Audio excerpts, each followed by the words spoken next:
Welcome and welcome back to your channel easy notes. Organisational behaviour की unit number 3 चल रही है। Last video है, इसमें सब कुछ ग्रुप्स के बारे में है। और हाँ, मैं तो बताना ही भूल गई लास्ट के 2 वीडियोस में, टीम, कॉन्फ्लिक्ट और कम्युनिकेशन, ये तीनों टॉपिक यूनिट 3 में है। कुल मिला के इतनी लंबी सी यूनिट 3 कर रखी है, बट मैं तीनों सेमेस्टर 1 में पढ़ा चुकी हूँ, तो सेम एग्जैक्टली सेम टॉपिक्स हैं जो यहाँ पे वापस आए, तो सिलेबस हो गया कम। कम्युनिकेशन, आई थिंक एक और सब्जेक्ट में कम्युनिकेशन है, इट्स इन रिज्यूम राइटिंग शायद। हाँ, तो कम्युनिकेशन दोबारा से कई सब्जेक्ट्स में है, तो that is not any that is not an issue here, क्योंकि ऑलरेडी पूरी एक बुक पढ़ा चुकी हैं सेमेस्टर 1 में मैं उसकी, तो वो ईजी रहेगा। तो उसके वीडियोस के लिंक डिस्क्रिप्शन में, जो पहली बार आए हैं वो वीडियोस जाके देख लें, एंड जो शुरू से फॉलो कर रहे हैं उनका बहुत शुक्रिया, बट प्लीज़ सब्सक्राइब कर लो। Okay, apart from this, moving on to all about groups, इसमें हम 3 हेडिंग्स कवर करेंगे: understanding group, group decision making and group dynamics.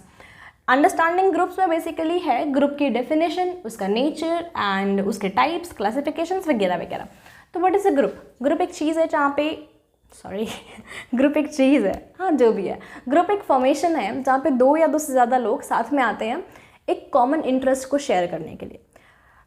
For instance, group is formed when 2 or more people deliberately come together to share their common interest या फिर conclusion. ठीक, when to talk about the nature of the group, interaction के लिए होता है। ठीक है, it involves minimum 2 or more than 2 people।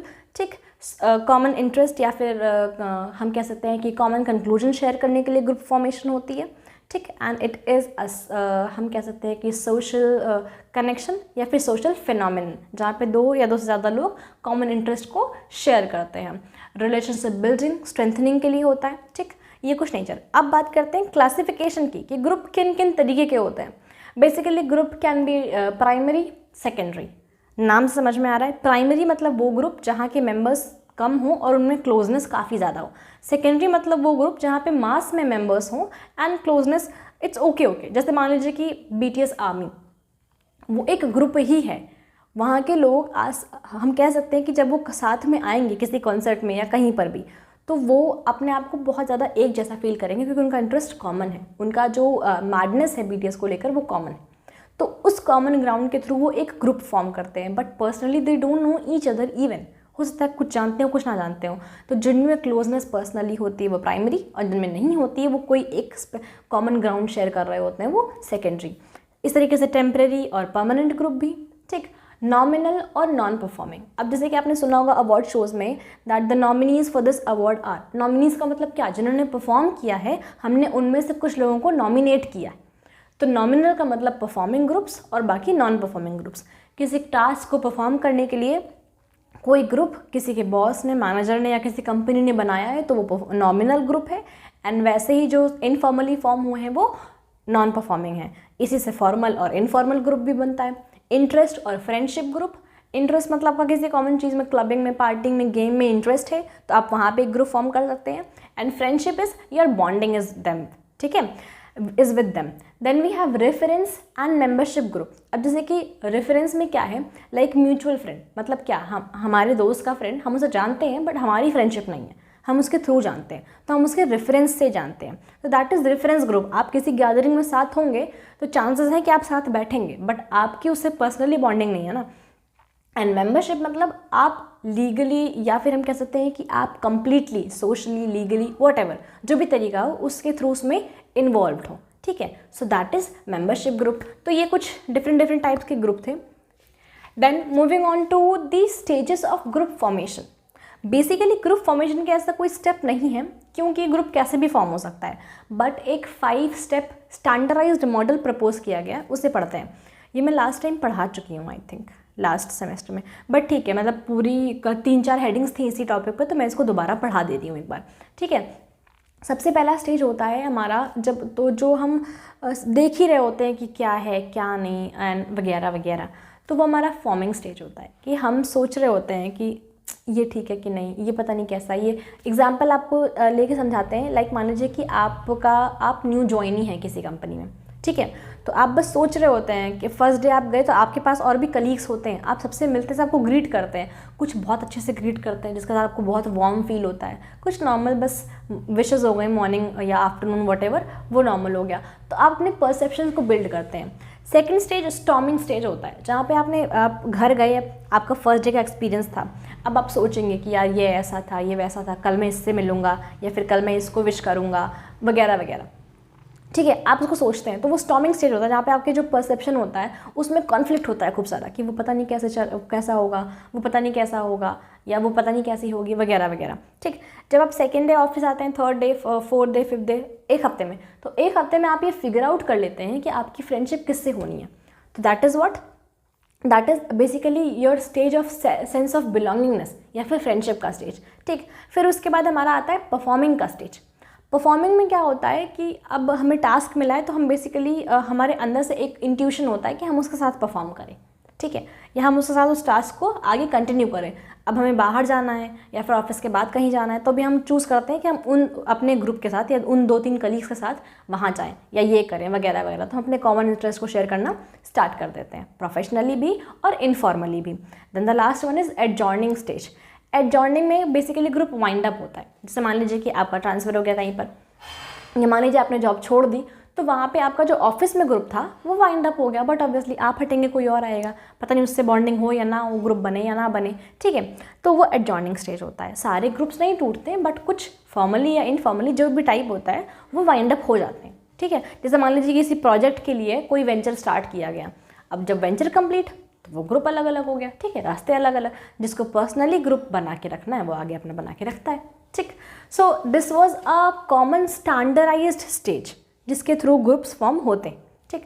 And now when to talk about advantages and disadvantages, तो एक चीज़ याद रखना, इन तीनों में सेम एडवांटेज डिसएडवांटेज, क्योंकि तीनों ग्रुप के बारे में है, थोड़ा बहुत फ़र्क होगा वो बाद में बता दूंगी मैं। बट अभी पहले देखो कि ग्रुप का स्ट्रक्चर कैसा होता है। ग्रुप का स्ट्रक्चर अलग अलग टाइप से हो सकता है। जैसे मान लीजिए कि कुछ ग्रुप्स स्किल बेस्ड होंगे कि हमें ये स्किल्स चाहिए, तो हम ये साथ में मिला के, जैसे जब स्टार्टअप स्टार्ट्स होते हैं, जो एंटरप्रेन्योर्स होते हैं, जब उनका जो स्टार्टिंग का ग्रुप होता है वो स्किल वाइज ही होता है कि इस बंदे में ये है, इस बंदी में ये स्किल है, इस बंदी में ये स्किल है, इस बंदे में ये है, तो इन सबको मिला के हमारा एक ग्रुप बनेगा, टीम जिसे वो लोग बोलते हैं, ठीक है। तो वो ग्रुप एक टीम में कन्वर्ट हो जाता है, तो वो स्किल बेस्ड ग्रुप स्ट्रक्चर हो गया। कुछ साइज़ बेस्ड होते हैं, छोटे 5 to 7 होते हैं, बड़े बहुत ज़्यादा होते हैं, साइज़ बेस्ड हो गया। रोल बेस्ड ग्रुप हो गया, जैसे मान लीजिए एक कंपनी है, उसमें सेल्स में, मार्केटिंग में, IT department, R&D, her department में मैनेजर्स हैं एक लेवल पे, वो सारे मैनेजर्स अपना ग्रुप बना, ऑब्वियसली मैनेजर से काफ़ी ज़्यादा कनेक्शन रहता है, बनाते हैं, तो वो रोल वाइज उनका ग्रुप फॉर्मेशन हो गया। तो इस तरीके से ग्रुप फॉर्मेशंस होती हैं। अब इस ग्रुप फॉर्मेशन में हम कह सकते हैं कि इंडिविजुअल लेवल पे या फिर ग्रुप लेवल पे कुछ दिक्कतें भी आती हैं, चैलेंजेस भी फेस करने पड़ते हैं। तो बट ऑब्वियसली रोल क्लैरिटी की वजह से, इंडिविजुअल डोमिनेशन की वजह से ये सब हो सकता है। तो ये चीज़ आपको एडवांटेज और डिसएडवांटेज में देखने को मिलेगी। लाइक एडवांटेजेस का पहला ये है कि जब ग्रुप फॉर्म होता है तो हमें अलग अलग टाइप के स्किल सेट्स मिलते हैं। हम एक चीज़ को देखने के अलग अलग नज़रियों को देखते हैं, हम उससे कुछ सीखते हैं, हम उससे कुछ सिखाते हैं, है ना। यही तो होता है, एक से भले दो कहावत ही इसी पे बेस्ड है। तो स्किल सेट्स मिलते हैं, एक चीज़ को देखने के कई अप्रोचेस हो जाते हैं, एंड सोशल कनेक्शंस बिल्ड होते हैं। जो हमारा साइकोलॉजिकल लेवल होता है वो कभी ब्लैंक नहीं होता है। तो दैट मीन्स कि डोपामिन का लेवल हमेशा बढ़ा रहता है। We always feel interacted, united and occupied because we want to feel this. तो ये सब कुछ ऐसे फिनोमेनस हैं जो आपकी रिक्वायरमेंट्स होती हैं, बेसिक साइकोलॉजिकल रिक्वायरमेंट्स, वो ग्रुप में फिलफिल हो रही होती हैं। इस वजह से जो आपका काम करने का जो रिजल्ट आता है ना, वो काफ़ी इफेक्टिव आता है। On the very same hand जो डिसएडवांटेजेस हैं वो है टाइम कंज्यूमिंग। एक दिन में ग्रुप नहीं बनता, एक दिन में किसी की दोस्ती किसी से भी नहीं होती, बॉन्डिंग किसी से भी नहीं होती। तो it is very time consuming, और वो जो टाइम लग जाता है ना ग्रुप बनने में, वो कंपनी को बड़ा कॉस्टली पड़ता है, ठीक है, क्योंकि तब तक तो आप ऐसे ही परफॉर्म कर रहे होते हो, ठीक। देन नेक्स्ट वन जो डिसएडवांटेज है, कॉस्टली बट ऑब्वियसली एक्सपेंसिव है। द थर्ड डिसएडवांटेज कि आप किसी को रिस्पॉन्सिबिलिटी नहीं दे सकते कि ये काम ख़राब हुआ या फिर ये डिसीजन गलत था, क्योंकि ग्रुप है और ग्रुप में सब एक्सेप्ट करते हैं हर चीज़, उसके बाद ही चीज़ शुरू होती है, ठीक। And the fourth one is individual domination, कि हो सकता है किसी एक ग्रुप, उस ग्रुप में किसी एक मेंबर के पास काफ़ी ज़्यादा स्किल्स हों, या फिर वो किसी एक काम में बहुत ज़्यादा एक्सपर्टीज़ हो उसके पास, उस काम में या फिर उस टास्क में वो डोमिनेट करने की कोशिश करेगा ही करेगा। डिपेंड्स कि उसका पर्सनल एटीट्यूड कैसा है, ठीक है। Then we have the next heading is group decision making. अब इसमें कुछ डिफरेंट नहीं है, डिसीजन मेकिंग और ग्रुप दोनों को प्लस करना है। डिसीजन मेकिंग का मतलब क्या होता है कि आपको कई सारे चॉइसेस दी हों, उसमें से कोई एक चॉइस चूज करनी हो, ठीक है, यही तो होता है। तो अब इन दोनों को मिलाकर डेफिनेशन कैसे बनेगी? Group decision making is a process of choosing one particular alternative from different available alternatives with the interaction of two or more people. Interaction of two or more people group की definition हो गई, और choosing alternative decision making की, दोनों को मिला के किसकी डेफिनेशन हुई? ग्रुप डिसीजन मेकिंग की। बेसिकली जब आप ग्रुप डिसीजन मेकिंग करते हैं तो it involves two, minimum two या फिर more than two decision makers, which means कि वहाँ पे दो या दो से ज़्यादा लोग होते हैं जो पूरे ग्रुप के बिहाफ पे या पूरे ग्रुप को वहाँ पे एड्रेस कर रहे होते हैं, ठीक है। अब इसमें क्या होता है कि थोड़ा सा रिस्पॉन्सिबिलिटी कॉन्फ्लिक्ट होता है, बट ऑब्वियसली होगा, अगर ग्रुप डिसीजन ख़राब निकल गया तो कौन रिस्पॉन्सिबिलिटी लेगा, क्योंकि सबने एक्सेप्ट किया था। बट हाँ, ये है एक्सेप्टेंस लेवल हाई होता है, सोशल इंटरेक्शन काफ़ी ज़्यादा होता है। देन अब हम प्रोसेस को देखेंगे कि ग्रुप डिसीजन मेकिंग में प्रोसेस क्या होता है। जो प्रोसेस हमारा बेसिकली होता है वो होता है, सबसे पहला स्टेप प्रॉब्लम आइडेंटिफिकेशन। सबसे पहले जो ग्रुप के मेंबर्स हैं प्रॉब्लम को आइडेंटिफाई करते हैं कि दिक्कत आ कहाँ से रही है। फिर उसके बाद है प्रॉब्लम डायग्नोसिस। प्रॉब्लम डायग्नोसिस में लोग देखते हैं कि दिक्कत क्यों आई, किस वजह से आई, क्या प्रॉब्लम्स थी, क्या ड्रॉबैक्स थे, वगैरह वगैरह। फिर इसके बाद सॉल्यूशन जनरेट करते हैं, कोई ग्रुप में मेंबर कुछ बताएगा, कोई कुछ बताएगा, तो मतलब 3-4 सॉल्यूशंस निकल के आते हैं कि ये कर ले भाई, ये कर ले, ठीक। उसके बाद सॉल्यूशन इवैल्यूएशन, फिर जो 3-4 सॉल्यूशंस निकल के आए होते हैं उसको आप इवैल्यूएट करते हैं कि ये सही है कि ये, इसके प्रॉस कॉन्स कितने हैं, इसके प्रॉस कॉन्स कितने हैं, ठीक है। जब आपने इवैल्यूएट कर लिया तो आप डिसीजन को फ्रेम करते हैं कि भाई ये और ये करके हम इस प्रॉब्लम को सॉल्व कर लेंगे, ठीक है।